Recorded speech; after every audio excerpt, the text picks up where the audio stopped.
to Good Day State Line. We are celebrating a National Tell a Joke Day today with a real life comedian.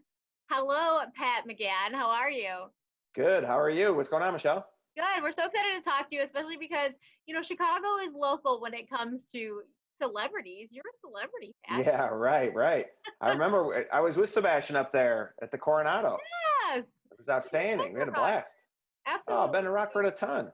Awesome. So Rockford is very excited to talk to you today. So for somebody who really has never met you or heard about you, Pat, tell us a little bit about your history and your road to comedic stardom. Yeah. Hey, since we don't know who the hell you are, tell us your road to stardom. Since we don't know who you are, what your name is. No, I've been doing stand up for about 10 years. I started it maybe a little bit later than the most. I was in sales for like 10 years, started comedy when I was 31, and I've been at it full time since like 2010, and just got my first special out there. And I mentioned Sebastian Maniscalco, that was who I was opening for when I was in Rockford. I've been touring with him, so it's been a wild ride last couple of years because he's selling out arenas. We did Madison Square Garden. He sold out the United Center, and we got to do the United Center. I mean, it's been pretty incredible. That is a very incredible road. Yeah, and very cool that he's producing the special and putting his name on it, and kind of helping me up the ladder a little bit. So do you think that you were always funny, or did you have to wait till you were 31 to be funny? I mean, I think everybody's funny, right? I mean, my entire family, all my friends, I mean, sense of humor is such a big thing. So I don't think I was like the class clown or anything, but always kind of trying to outsmart my buddies, and we were always kind of taking shots at each other. So you just realized that sales wasn't for you and wanted to try something new? Yeah, well, I always like to write, and I never had done stage stuff.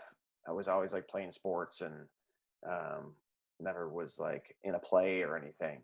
So that was like what I had to overcome. I had a little bit of stage fright. I had just met my wife. We were dating at the time, and I kind of was confiding in her, like, "Hey, I'd like to write," and I showed her all these notebooks, and she kind of encouraged me to go to an open mic, try it. That's what women are for. Yeah. Or encouraging men to do good things. That is right. There's other things too. Sure, but I'm just saying we do that. No, for sure. So tell me about this special. It just debuted and it's all over the internet, right? Yes, really. I just tell people, just type in Pat McGann or Sebastian and Pat, it'll probably pop right up. But Amazon, Apple TV, YouTube, and we shot it here in Chicago at the Vic. Shot it in the fall, so it was kind of good that we got it in under the gun. Mm-hmm. People are on top of each other. We're all there. It's like the nobody's wearing a mask. Yeah, it's like, look at us. Remember that? But it's really just about my life. I have my wife and I have 3 kids, and we're just grinding through life like everybody else. We're broke. We shouldn't be, but we're like just struggling with everything in terms of bringing up kids and being exhausted. And so it's really autobiographical, and I think anyone from Rockford can relate to this stuff for sure. For sure. So did you watch it like immediately when it was ready, or are you somebody who doesn't like to watch themselves on stage? I don't love watching my stuff, but you have to. It's actually a really great way to get better.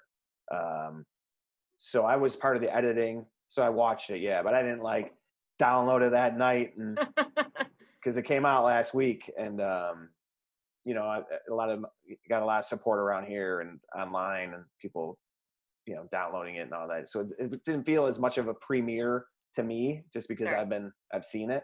But I like the response that it got, and we've been doing a lot of press like this and trying to spread the word, so it's great. Do you remember like the first joke you ever told?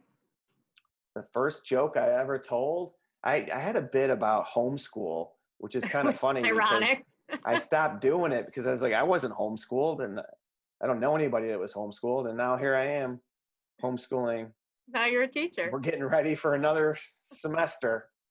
We just got our kids' supply list, and they need to bring in 4 notebooks and 5,000 rolls of paper towel. to your house.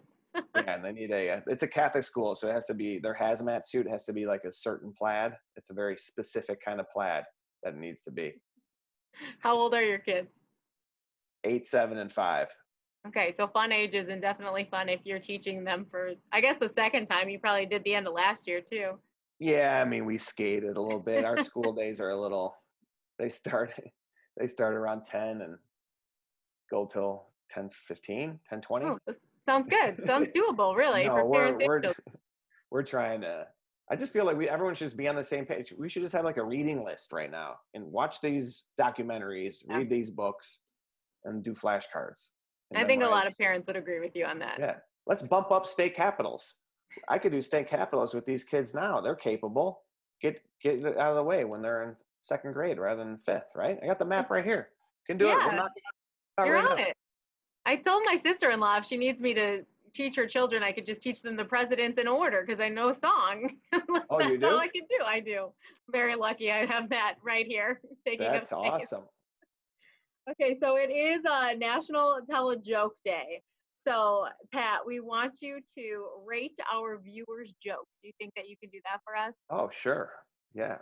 Okay, you can be honest. Do I have to be honest? Yes, we'll have you be Or should honest I with these be? viewers. They Should I nicely be? I want everyone to watch my special. yeah, okay, so before I'll we be get to that guy. reviewing the jokes, remind us one more time exactly what the special is called because it's kind of a long name, isn't it? It is a long name. It's When's Mom Gonna Be Home? That's what it's called, which was obviously titled before the pandemic because Because now mom's home now now. it's like, when's mom not gonna be home? When is dad not gonna be home? Yeah, And we we can that was the find number it one question on I get from my kids all the time. yeah, not gonna be- we can find it on Amazon, you said? Yeah, Amazon, Apple TV. Amazon's good. Help them out. They're struggling right now. All right, we'll help Amazon out. So Pat is actually coming back later in the show to rate your favorite jokes. You don't want to miss that. Coming up next, we're talking about wellness with Emily Vavra and later making white sangria and naming our next fan of the week. We'll be right back after a quick look at the weather.